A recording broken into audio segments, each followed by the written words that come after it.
Tell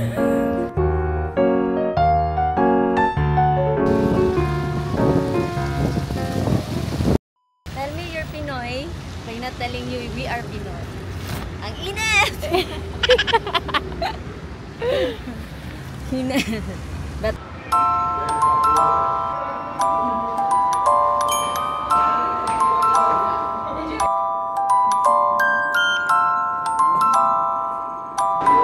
ito daw yung kauna-unahang footwear na nagawa sa buong mundo. Sobrang nipis ng material na ginamit dito. At meron din silang section para personal natin mahawakan at suotin.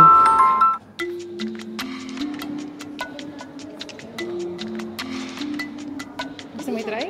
Hindi, ayoko. Pwede hawakan. Oo, tinatry nga eh.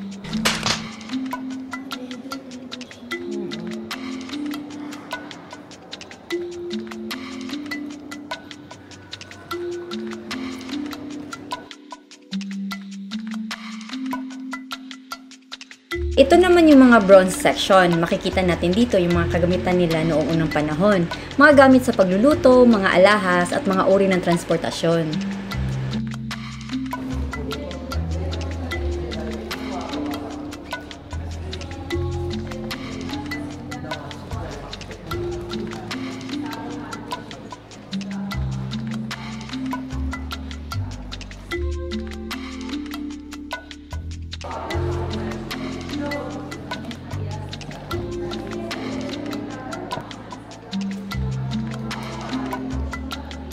Oo, vulgar.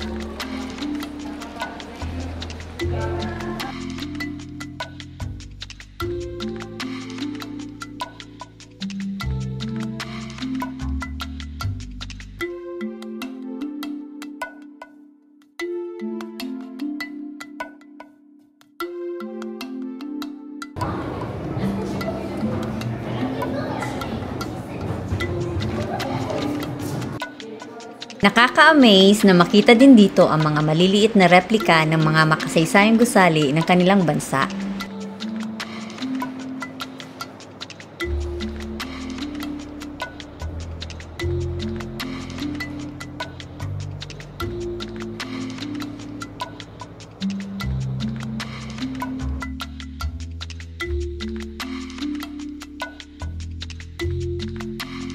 Sa mga hindi pa nakakaalam, ang Armenia ang kauna-unahang bansa na tumanggap ng Kristyanismo bilang opisyal na relihiyon.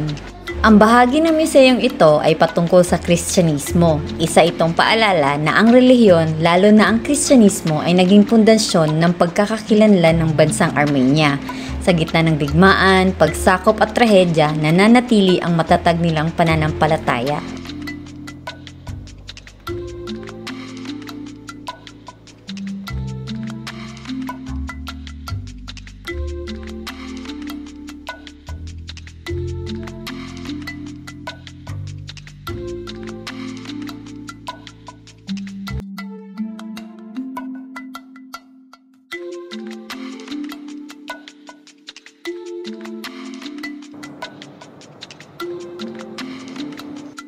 May one last floor.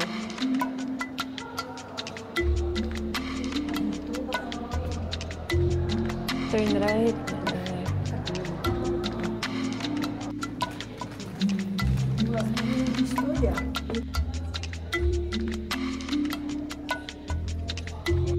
Ayon sa tagapagpaliwanag sa museo, ang paggawa ng carpet ay minsang itinuturing na isang spiritual na gawain. Habang humahabi ang mga kababaihan noon, sila ay nagdarasal at bawat hibla ng sinulid ay parang tali ng pananalig. Sa ganitong paraan, ang carpet ay nagiging di lamang sining kundi dasal, isang pisikal na anyo ng pananampalataya.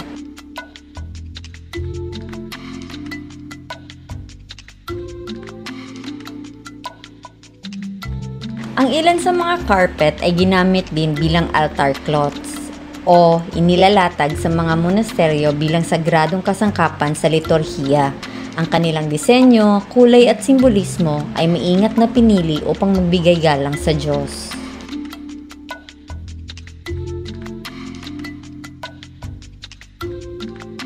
Kahit hindi tayo taga rito, makakarelate tayo sa ganitong klase ng pag-alala. Dahil ang kasaysayan kahit saang bansa ay paalala kung sino tayo, saan tayo nanggaling at paano tayo lalaban para sa kinabukasan.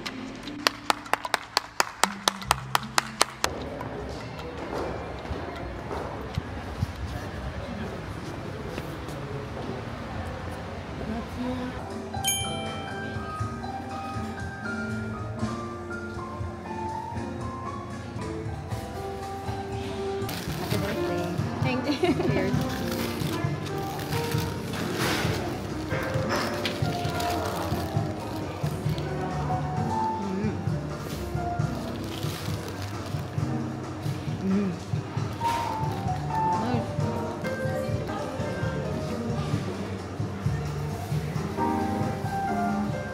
Pork shawarma. Maganda lahat. Pork barbecue. 37 dirham salos. Tapos 3,700 yen drums. No? May kasama dalawang water. Chicken yan? Pork nga. Ang pinagkaiba nito, barbecue siya. Ayan naman, shawarma style.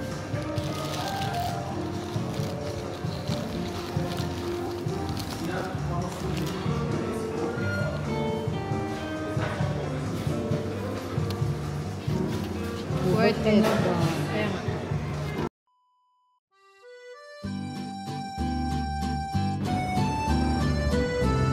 Tapos, sorry ka. Ito yung dapat natuluyan din natin na isa pa. Ibis.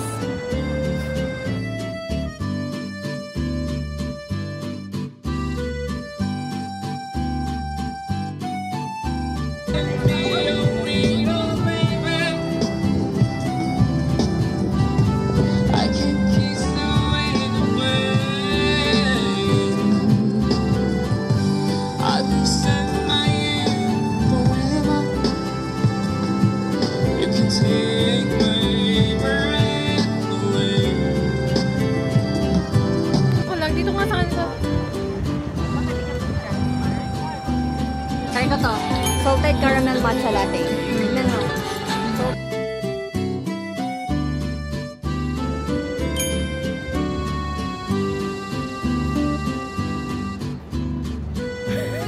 Ang sarap. Di mo makita sa mata ko expression? Grabe. Gusto mo i-try?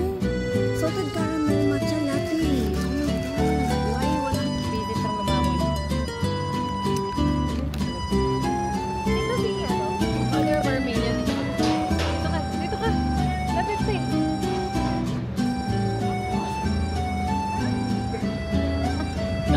Paatras ang ginawa. Cheers.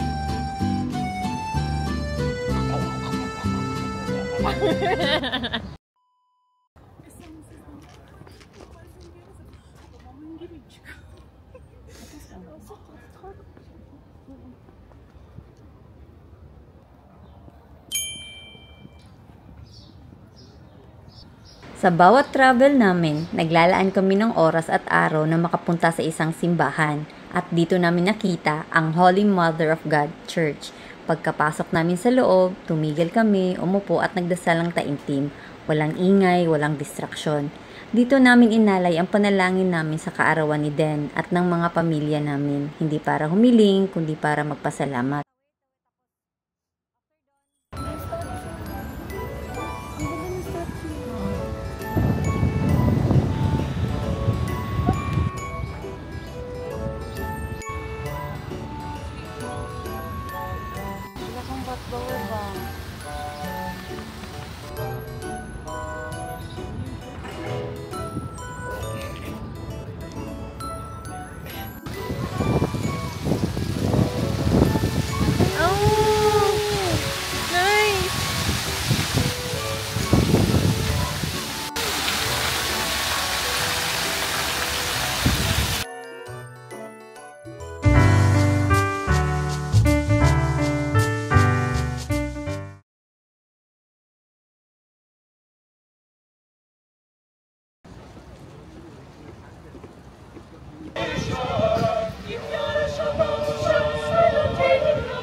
Are you ready?